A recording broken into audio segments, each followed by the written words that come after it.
What's up, ladies and gentlemen? It's your boy Decopbo, as usual.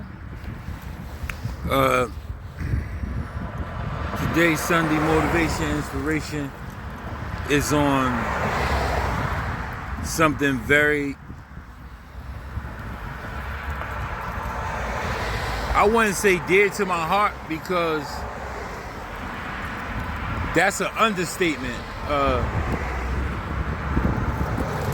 I like anything that consists of information, especially when someone asks me a question or I see something and it causes me to reflect or come up with an answer or to think.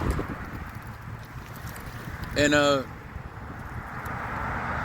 today's Sunday motivation inspiration was a statement or a question that I heard, and the question and the statement was, and this is not just for Muslims or Christians or Jews, this is for anybody who believes in Prophet Isa, Jesus. And it went as follows. It said, why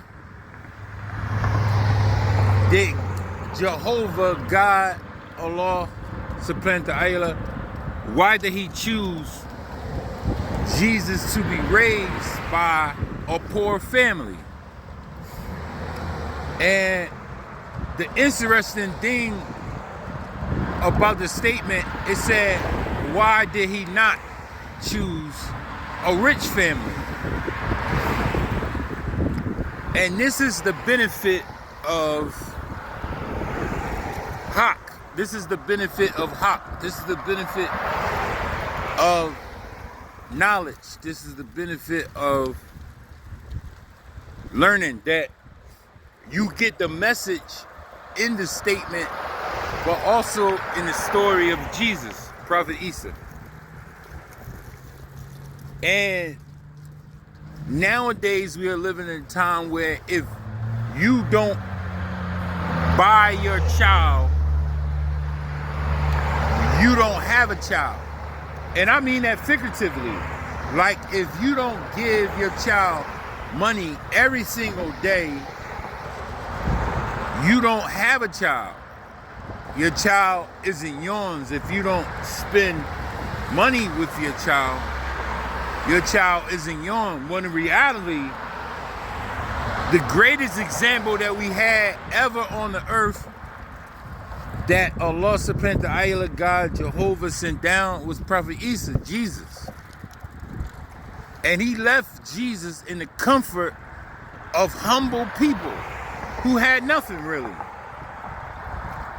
To the point where when you acknowledge the scriptures and you start researching the scriptures, he was born in a manger. And where he was born at, if you go outside right now, it ain't a place for you to be born at nighttime, because it says that, and may Allah forgive me, or God forgive me for adding and taking away, it says that they were going from place to place trying to find somewhere that Mary could have Jesus. Obviously, if they had money, they would have just went to an inn or a hotel. They said that he went to a barn, which is outside. And she gave labor in the barn, through my interpretation. And he was raised by those humble people also. Because the example that it was expressing, or the example that it was showing for all the parents out there who may feel inadequate, or who might feel like you ain't doing something right. The reality of it is that a child needs more than money. If God, who is the best of planners, if God, who is the best of everything, chose to put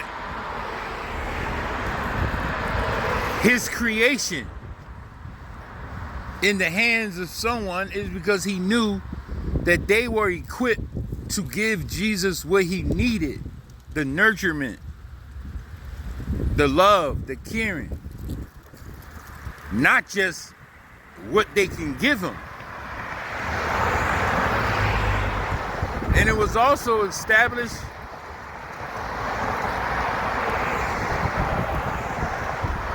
and this is going to be hard for some men to understand.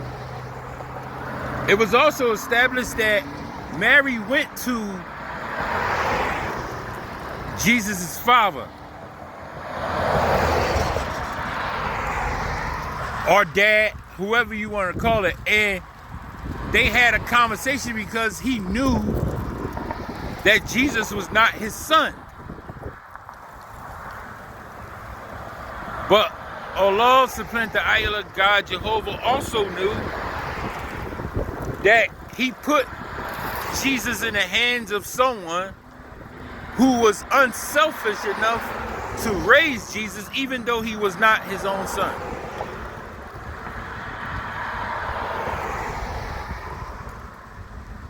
So if you have someone in your life who is willing, like I had, who was willing to raise a child as if he was his own,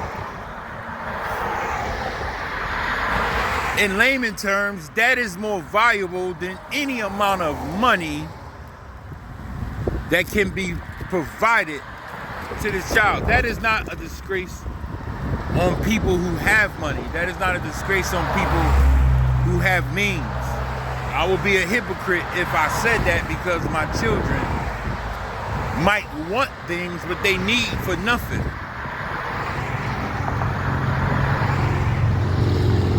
I'm not saying that you have to be in poverty or have a child out in the open. I'm not saying it. The question provided a lesson. And I thank God, Jehovah, Allah subhanahu wa ta'ala, for allowing me to be a vessel to explain the lesson, which is that if God laid Prophet Isa, Jesus, in the hands of someone who might not financially or materialistically have everything, but had everything that a parent is supposed to have, then no parent who is giving his child or her child nurturement or love or wisdom or knowledge or understanding should never feel bad about something that will last way beyond when you are gone.